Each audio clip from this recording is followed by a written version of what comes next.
Bonjour les amis, je sais, cela ne va pas nous rajeunir. Je vais vous raconter une histoire vieille de 15 ans, l'histoire de l'apéro saucisson pinard qui devait être organisé dans les rues de Barbès le 18 juin 2010 et surtout mon entretien historique, du moins pour moi, avec Robert Ménard qui s'était déroulé le 14 juin 2010 dans les locaux de LCI. Alors je vous précise d'abord le contexte. Le contexte, c'est que Riposte laïque existait depuis 3 ans, que Riposte laïque espérait détacher des gens de gauche pour qu'ils nous rejoignent dans le combat contre l'islamisation de la France, que les gens de gauche nous crachaient dessus, nous insultaient, nous traitaient de racistes, de nazis, de fascistes et nous ignoraient dans toutes les démarches que nous avions entreprises. Et que de l'autre côté, il y avait un mouvement qui était diabolisé, le bloc identitaire, qui était considéré comme l'extrême droite de l'extrême droite, des racistes suprémacistes blancs. Il paraît qu'il y avait un mec de chez eux qui avait essayé de dégommer Chirac, c'est du moins ce qui expliquait la propagande sur les Champs-Élysées. Ils avaient multiplié les provocations que nous on trouvait plutôt sympathiques, c'est-à-dire qu'ils avaient déjà organisé des soupes aux cochons et les mecs étaient durement réprimés en France pour organiser des soupes aux cochons. Quand même, faut se rappeler, faudra jamais oublier ce que les premiers résistants ont subi de la part des collabos.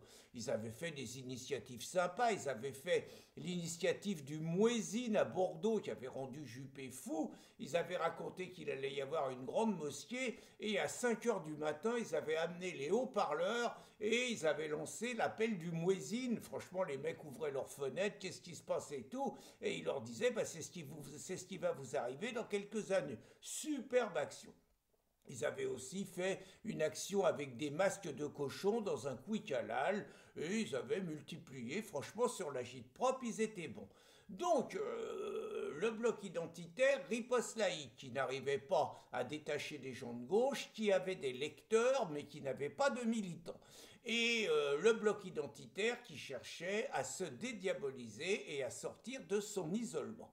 Dans ce contexte, il y avait dans le quartier de Barbès, depuis des années, des prières musulmanes illégales que personne ne connaissait sauf les riverains, et que un de nos contributeurs, Maxime Lépente, a rendu public en se déplaçant des mois et des mois, en faisant des dizaines et des dizaines de vidéos, en caméra cachée, en prenant des risques énormes, et donc en filmant. Je vous ai mis simplement 2 vidéos, mais vous pouvez en trouver de nombreuses sur le site Riposte laïque. Donc on voyait ce spectacle hallucinant, on se croyait à Kaboul, à Téhéran, vous aviez des prières musulmanes, des milliers de musulmans qui barraient la route, vous aviez une milice carrément qui prenait les barrières, les flics disaient rien, les autorités disaient rien, Daniel Vaillant, le maire du 18e, disait rien, Delanoë disait rien, les médias disaient rien, c'était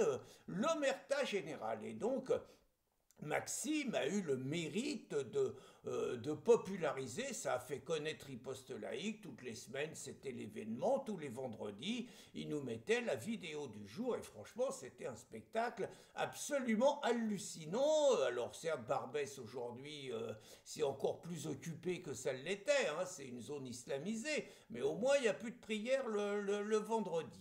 Et donc, partant de là, on s'est rencontré le bloc identitaire et riposte laïque et résistance républicaine qui se créent à l'occasion et on s'est dit, bah, est-ce qu'on est d'accord pour bosser ensemble? Il y avait un symbole fort, c'était le 18 juin 2010, c'était les 70 ans de l'appel du général de Gaulle et il nous semblait que la symbolique était assez forte de lier cet anniversaire à une initiative forte dans les rues de Paris et on avait donc décidé d'organiser avec donc le bloc identitaire. Je me rappelle très bien des rencontres avec Fabrice Robert, qui à l'époque était le président du bloc identitaire, avec Bruno Larebière, qui était l'espèce de conseiller, je ne sais pas quelle était sa fonction, il était chargé des relations avec les médias, mais c'était un excellent stratège également. Et donc, bon, on a retenu l'idée évidemment de ne pas faire l'apéro saucisson pinard pendant les heures de la prière, on ne voulait pas que ça se transforme en boucherie, si j'ose dire,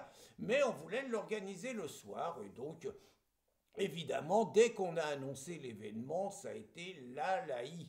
Hein, donc déjà, nous, on a perdu les dernières personnes de gauche qu'on avait qui nous ont joué les chochottes, dans le genre on peut pas travailler avec le bloc identitaire, tu te rends pas compte, tu casses 3 ans de travail, t'as pas le droit, faut prendre du temps, tu verras, la gauche, ils vont finir par venir, enfin bon, les conneries habituelles, quoi, qui justifiaient leur lâcheté. On a perdu des gens, bon, on les a perdus, et puis on a continué notre vie, quoi. Et donc, dès qu'on a médiatisé ça, alors là, on en a pris plein la tête, je me suis fait allumer par Marianne, notamment, qui jusqu'à ce jour nous avait plutôt à la bonne, on s'est fait lyncher, enfin, j'en ai pris un, bon. Et puis, on a surtout été interrogé sur les plateaux de télévision, et le premier qui m'a fait venir, c'est Robert Ménard, donc, sur la chaîne à l'époque LCI. Parenthèse, Robert se fera virer de LCI par la Société des journalistes pour ses propos jugés iconoclastes, parce que pas suffisamment de gauche. Mais Robert tenait sans doute, il avait une émission qui était pas mal, Sens interdit avec Ménard, et Robert, donc, m'avait invité, moi j'étais venu, bon, vous savez, j'habitais, c'était pour moi, venir là-bas, c'était 2 heures de transport aller, 2 heures de transport retour, mais pour la cause, que ne ferait-on pas? Et donc, j'avais été interviewé, je vous ai mis la vidéo, et très franchement, Robert m'avait agressé de première, genre raciste, xénophobe, comment osez-vous, vous un homme de gauche et tout. Pendant 10 minutes, ça avait été musclé, mais je dirais qu'au moins grâce à lui, on a été connus. Bon, j'ai pu défendre les arguments, pourquoi on organisait ça, et je pense que même s'il a été agressif et parfois même violent avec moi, il m'a permis, en m'invitant, de défendre ça. Je dois préciser, il m'a traité de raciste quand même. Hein. Bon, certains diraient que c'est de bonne guerre, que ça fait partie du jeu, ça agace un peu. Maintenant, je m'en fous complètement, mais à l'époque, ça m'avait un peu agacé. Donc, Robert avait été par ailleurs très correct, hein, je tiens à le dire. C'est-à-dire qu'il m'avait rappelé quelques jours après en me disant qu'il s'était trompé là-dessus, qu'il me présentait ses excuses. Il m'avait invité quelques semaines après à continuer un petit peu cet échange par une interview dans un journal qui s'appelait Média, où je pouvais dire que les médias tremblaient devant l'islam. Il y a 15 ans, c'était déjà vrai.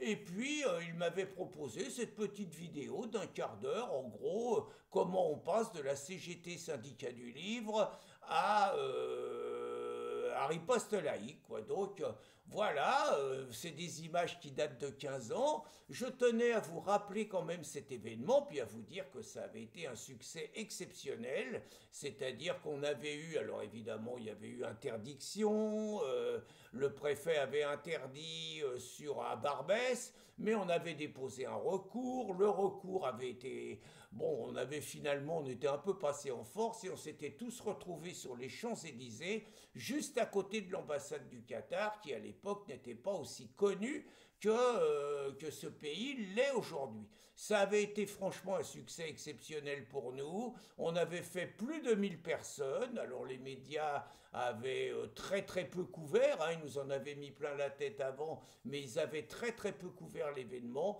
Et très franchement, les Français étaient contents qu'on ait organisé une initiative comme ça. Alors je vais vous raconter une anecdote personnelle hein, liée à cet événement. Euh, on avait fini l'apéro saucisson pinard aux alentours de, je dirais, 20 heures. Hein. Donc, évidemment, avec l'équipe de Riposte Laïque, on a été au resto pour décompresser. Et à 22 heures, on remontait les Champs-Élysées. Et là, c'était complètement autre chose. Vous aviez les supporters algériens, drapeau au vent, qui avaient complètement colonisé les Champs-Élysées. Et croyez-moi, on voyait à leur attitude une attitude très conquérante, très agressive, très provocatrice. Bref, en 2 heures, on avait vu la France complètement changer. On était passé de la France de l'apéro saucisson pinard à la France islamisée, algérianisée, agressée, menacée. Voilà, c'est un souvenir inoubliable. J'espère que vous apprécierez ce petit retour aux sources. Je vous en ferai dans les jours prochains quelques autres sur il y a 15 ans, qu'est-ce qui s'est passé. En attendant, j'espère que bah, j'ai bien vieilli, je vais me la jouer un peu coquette et que 15 ans plus tard, vous me trouvez encore à peu près potable. Voilà comment je conclus cette journée, cette vidéo et je vous souhaite à tous une bonne journée.